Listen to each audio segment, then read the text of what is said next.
Bonjour Sophie Le Ménestrel. Bonjour Christelle. J'adore quand notre chronique du marché s'arrête devant l'étal du fromager pour toutes ces bonnes odeurs.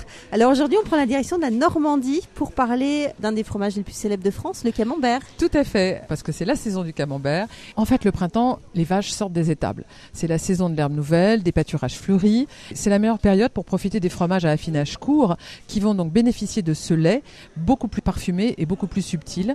Donc, en l'occurrence, les fromages à pâte molle et à croûte fleurie, dont le camembert. Pourquoi il est si connu ? Parce qu'en fait, il s'est développé. Il a été créé en Normandie, dans le village de Camembert, selon la légende, par Marie Harel, qui l'aurait créé sur les conseils d'un prêtre réfractaire briard.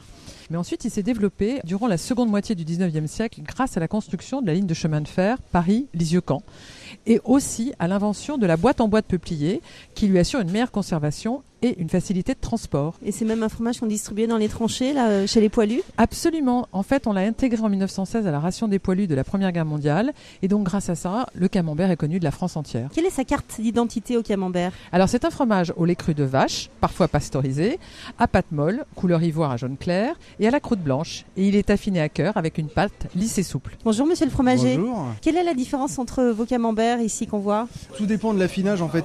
Tout simplement, des fois ils vont arriver plus jeunes, donc avec du blanc à l'intérieur. Après ils vont être plutôt faits, ils vont donc devenir crémeux avec un gros caractère. Dans l'ensemble, ils sont un peu dans la même pensée, vous voyez, dans le lait cru, dans l'artisanat, moulé à la louche. Donc en fait, tout dépend après de l'affinage, tout simplement. Et on va le déguster évidemment cru avec un morceau de pain, mais de plus en plus aussi chaud, c'est un peu la mode ? Oui, c'est un petit peu la mode. Le fait de pouvoir le cuire dans sa boîte, que ça soit au four ou sous la cendre, a développé ce mode de consommation.